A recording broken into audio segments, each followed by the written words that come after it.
राधे राधे, जय श्री कृष्ण।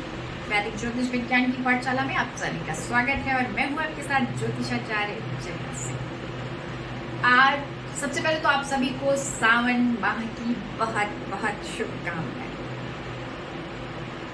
आज हरियाली अमावस्या है, इसकी भी आप सभी को बहुत बहुत शुभकामनाएं। देखिए, सावन का महीना क्यों इतना महत्वपूर्ण है, पहले वो समझिए।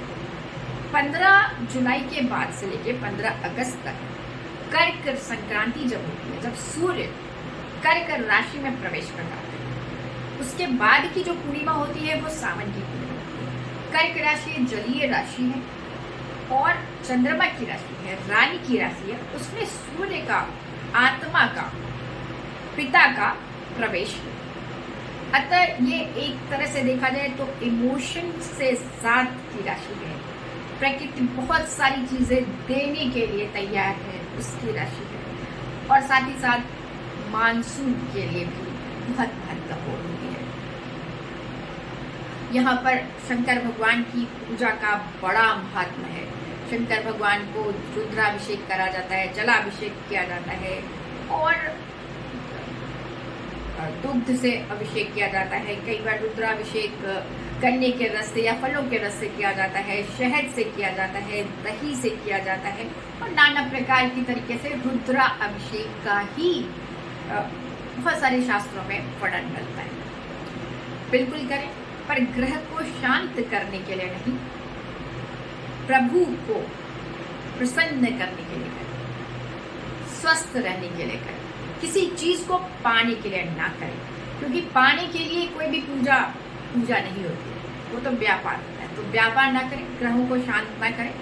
ग्रह अपने आप शांत होंगे जब आप कार्य करेंगे अच्छे। तो पहली बात ये कि यहाँ पे ग्रह शांत करने के लिए क्या कार्य करनी चाहिए। तो ग्रह शांत करने के लिए प्रकृति का इस समय पूरे प्रभाव में होती है। तो इस समय अगर आप वृक्षारोपण करते हैं अपने ग्रहों के अनुसार, जो ग्रह कमजोर हो, जैसे मान लीजिए आपका गुरु कमजोर है तो केला का वृक्षारोपण करें। अगर आपका शनि कमजोर है तो पीपल के वृक्ष का वृक्षारोपण करें। इसी प्रकार से औषधियों से युक्त जगन्नाथ माता के लिए तुलसी जी के वृक्षारोपण करें, नीम का वृक्षारोपण करें, महाकाली के लिए नीम का वृक्षारोपण। इस प्रकार से आप वृक्षारोपण करके अपने ग्रह को भी शांत कर सकते हैं और प्रकृति के साथ सामंजस्य बढ़ा सकते हैं। पर वृक्षारोपण का मतलब ये कतई नहीं है कि आप वृक्षारोपण करें, उसकी पिक्चर खींचे, फेसबुक पर डालें और अगर आप वृक्षारोपण करते हैं तो उसका पूरा आपके ऊपर जिम्मेदारी होनी चाहिए। जिस तरह से एक बच्चे का जन्म होता है वैसे वृक्ष का जन्म होता है, तो उसकी सुरक्षा, उसकी जल, उसके खाद पानी की व्यवस्था करें। अगर वो मुरझाता है तो वो आपकी जिम्मेदारी और आपके कर्म में जुड़ेगा, तो उसको भी ध्यान में रखेंगे। नंबर दूसरी चीज, जब भी शंकर भगवान पर रुद्राभिषेक करें या किसी प्रकार के भी शहद या किसी भी चीज को अर्पण करते हैं तो उनको जल से जरूर स्नान कराएं। ऐसे छोड़कर मंदिर को ना आए, वो भी अशुभ होता है।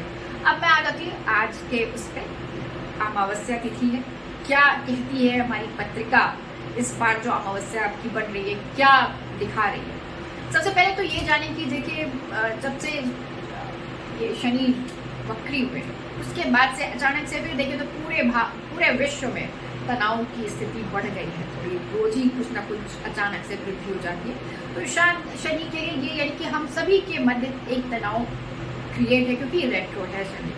अब किस भाव में किसके है, ये कठिन समय है, कौन सी राशि में है, किसका क्या दशा चल रही है। पर मोटी तौर पर अगर आपके तनाव आता है तो पानी पीछे अवॉइड करें जब तक कि शनि रेट्रो है, और कोई बड़े डिसीजन तब तक ना लें अगर मजबूरी ना हो तो। और मजबूरी हो तो आप गुरु से अपने पूछें, आप राय लें और फिर डिसीजन लें।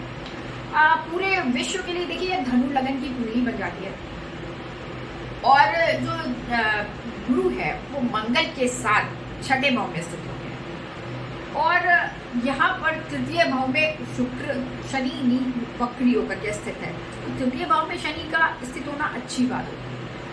और यहाँ पर लेकिन जो नवमेश है वो अष्टम भाव में अष्टमेश के साथ आगे है। तो यहाँ पर कुछ न्यायिक संभावनाएं हैं, जो जहाँ पर डिले होने की संभावना है या फिर अनएक्सपेक्टेड चीजें हैं धीरे धीरे ही एक्सेप्ट हो सकती है, या फिर उसको उसमें चेंजेस आने की संभावना है कि कुछ निर्णय लिए होंगे न्यायालय ने, उसमें परिवर्तन की संभावना है। साथ ही साथ यहाँ पर देखेंगे तो जो बुध है, जो सप्तमेश और दशमेश है और एकादशेश और षष्ठेश, वो भी आकर कर नवम भाव में बैठा है और उस पर शनि की दृष्टि है। तो एक तरह से देखिए तो नवम भाव अच्छा बन गया है। तो यहाँ पर मुझे जो दिखाई देता है वो ये दिखता है कि न्यायालय अपने कार्य अच्छे से करेंगे, इसमें कुछ ना कुछ अच्छे परिवर्तन होंगे और अच्छी चीज़ें हो सकता है इसमें ऐड हो जाए।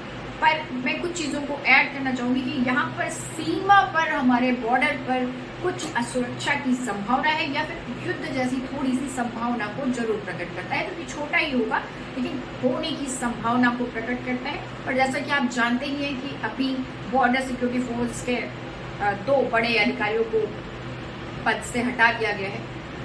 हमारे जो सुरक्षा में कुछ दिक्कतें आ रही थी, लगातार 1 महीने से हमारे ऊपर अटैक हो रहे थे, जो कि पाकिस्तान की आर्मी द्वारा किए जा रहे थे, जिसका रिकग्निशन यहाँ पर अभी उनको जानकारी मिली है, हमारे देश को या हमारे गृह मंत्रालय को और रक्षा मंत्रालय को। तो अभी ये जो ये सिचुएशन है वो युद्ध जैसी सिचुएशन क्रिएट हो रही है, और युद्ध होगी तो डेफिनेट कंडीशन है कि हम जीतेंगे। हमें पीछे से कोई वार करेगा तो भले हम हार जाएं। और दूसरी चीज़ यहाँ पे ये है कि हमारे देश के जो प्रधानमंत्री और नेतागण हैं उनके लिए अच्छा समय है, युद्ध का समय है लेकिन अच्छा समय है। हमारे खिलाड़ी अच्छा करेंगे, अच्छा उनके उसमें ओलंपिक में जो भी मेडल है वो अच्छे आएंगे हमारे। साथ ही साथ यहाँ पे अगर हम देखें कि क्या स्थिति है मानसून की, तो मैंने पहले भी अपने चैत्र प्रतिपदा वाले चार्ट में और आर्द्रा प्रवेश चार्ट में भी ये बताया था कि इस बार बारिश बहुत होगी और कुछ जगहों पर ब्लॉक हो जाएगा, बहुत बारिश होगी, चारों तरफ से वो कट जाएंगे। तो लगभग वैसा ही हुआ है, कुछ क्षेत्र को छोड़ करके जहाँ पर असामान्य बारिश है, कुछ क्षेत्र छोड़ करके, और बाकी जगहों पे पूरी बारिश हो रही है। और यहाँ पर अभी भी बारिश की संभावना बनी हुई है, क्योंकि जो कॉम्बिनेशन है वो इस तरह से बना हुआ है कि शुक्र और बुध दोनों सूर्य से आगे हैं, और जब दोनों आगे होते हैं तब बारिश होती है। पर बस यहाँ पर एक ही प्लस पॉइंट है कि जो बुध है वो शुक्र से आगे है, अतः ऐसी परिस्थिति में जो बारिश होगी ज़्यादा होगी, लेकिन वो बादल एक जगह रुकेंगे नहीं, बह जाएंगे, आगे बढ़ जाएंगे। तो बारिश होगी, बहुत ज़्यादा होगी, लेकिन फिर आगे बढ़ जाएंगे। लगातार 6, 7, 8, 10 दिन जैसे पहले कभी होती थी बारिश, वैसी नहीं होगी, थोड़ा बढ़ते हुए चले जाएंगे। ये एक प्लस पॉइंट है। साथ ही साथ कुछ जगहों पर जल भराव और जो वाटर लॉगिंग ये तो आ ही रहा है।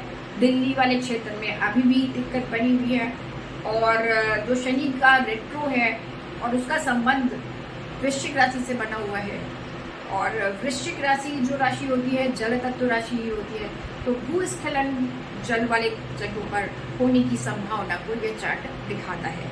आज के लिए इतना ही। राधे राधे, जय श्री कृष्ण।